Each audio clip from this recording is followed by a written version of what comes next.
And before I close tonight, I'd like to share with you all a story about the state of our great democracy here in 2013. Meloise Richardson is a poll worker in Cincinnati, Hamilton County being a critical region in the battleground state of Ohio. Now, during the course of her 25 years as a poll worker, Ms. Richardson has registered literally thousands of people to vote.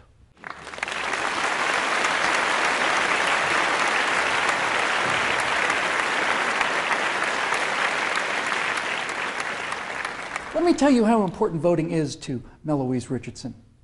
Poll worker Meloise Richardson cast an absentee ballot which was registered on November 1st, 2012. And then, on Election Day, her love of democracy and voting caused her to vote a second time. In fact, Meloise Richardson is so proud of her Democratic Party traditions that she also admits that she voted for 3 other people in her neighborhood. Meloise Richardson loves voting for the Democratic Party so much that she did it 5 times, twice for herself and then for 3 others. Actually, it was 6 times, because she also sent in an absentee ballot for her granddaughter India, who, as it turns out, has developed the same love of voting Democrat as Meloise, since after India's absentee ballot was mailed, she went to a polling place on Election Day and voted again too, just like Grandma taught her to. There are currently 19 independent investigations into voter fraud in Hamilton County, and that's just the ones we happen to discover in just one county, in just one state. Now, we're told again and again that attempts to limit voter fraud are unfair, that voter suppression is the real crime. What difference does it make, some people say, if some people get to vote more than once, or if we count illegal ballots, so long as every single person who has a right to vote gets to exercise that right? My fellow Americans, voter fraud is voter suppression.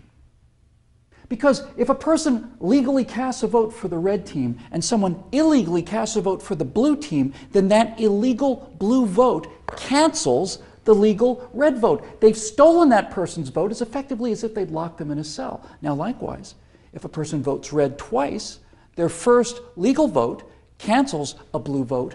That's how it's supposed to work. But their second red vote illegally cancels the vote of a second blue voter. It steals their vote. It suppresses their decision. Now, by voting Democrat once, Ms. Richardson had the right to match 1 Republican vote for president in Ohio. But by voting 5 more times illegally, she stole the vote of 5 Republican voters. 5. And no less effectively than if she'd put them in a van and held them at gunpoint. Now, politicians like Eric Holder maintain that efforts to limit voter fraud by requiring simple things like voter ID somehow disenfranchises the poor and especially minorities. Let's follow that racist, appallingly insulting line of reasoning to its conclusion, shall we? What are Mr. Holder and people like him really saying? That minority voters are too stupid to get to the DMV once every 4 years, the same as everyone else? Is he saying they're too lazy? Does he really believe that? I don't believe that for a second. Is he saying that they can't afford the bus fare once every 4 years to go out and get a state-issued identification? Really? Or is all he really saying, simply, is that standing in line at a government agency is such an appallingly awful experience that no one should have to go through it, which is why we should turn our health care over to the government so that it can be run like the DMV. Now, this is what happens when all we do is talk about rights without talking about the responsibilities that come with rights. If you're not willing to spend 1 or 2 hours every 4 years in order to obtain the ID necessary to vote, then you do not understand the obligations that come with citizenship, and therefore you don't deserve to vote. And I'd like those of you who find that statement to be offensive to explain your position to the veterans of this country and their families, many of whom have given their limbs, their eyesight, their hearing, and their emotional health for the rest of their lives in order to defend our right to have fair and free elections. There are 1.5 million men and women buried all across this globe who thought it was worth the trouble not to stand for an hour in line at the DMV, but rather to stand on Cemetery Ridge or Bunker Hill, or to go ashore at Normandy or Iwo Jima, or to patrol the hills of Korea, or the jungles of Vietnam, or the streets of Baghdad and Kandahar. You tell those men who never came home that it's too much trouble for you to spend a few hours every 4 years in order to keep elections free and fair. Those elections that they went and died for. What a disgraceful thing to say. and to think.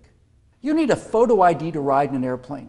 You need a photo ID to rent a motel room. You need a photo ID to cash a check. And if you want to congratulate Mr. Holder on his opinion, you need a photo ID to enter his Justice Department building. The American people deserve free and fair elections. We've paid for them in advance. The American people deserve an end to so-called early voting so that people cannot vote in 2 or more different places on 2 or more different days. The American people deserve a system where all absentee ballots are counted enough in advance of the general election so that those votes count, and that having cast absentee ballots, that is noted on the voter rolls on election day.